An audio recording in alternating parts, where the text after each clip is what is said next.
back to the Jazz at NMU Tune of the Week. This week we'll be focusing on Blue Bossa, which was written in 1963 by the hard bop trumpet player Kenny Dorham. Dorham composed this tune for a Blue Note Records recording session that was led by saxophonist Joe Henderson, and the piece ended up being the opening track on Henderson's debut album, which was entitled Page 1. This album is a great starting point if you want to get a feel for this piece, but I would also encourage you to check out Henderson's later recordings of Blue Bossa, and versions recorded by trumpeter Art Farmer and pianist McCoy Tyner. Kenny Dorham wrote Blue Bossa in the midst of the bossa nova craze that swept the US in the early 1960s, but the title of the piece is a bit misleading. It's definitely not a blues, and it's not always played as a bossa either. In many cases, performers will opt for more of an Afro-Cuban feel. This 16-bar piece could be described as an A-B form with two 8-bar sections in terms of the melody, but harmonically, it probably makes more sense to think of it as an A-B-C-B form with four 4-bar sections.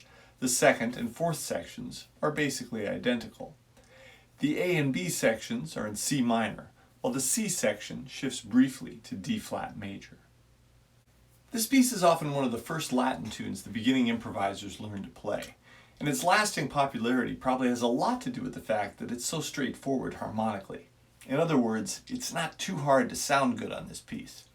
If you're tackling these changes for the first time, here are 3 strategies to consider. First, spend some time just playing C natural minor over the A and B sections of the tune, and switch to D-flat major for the 2-5-1 progression in the C section.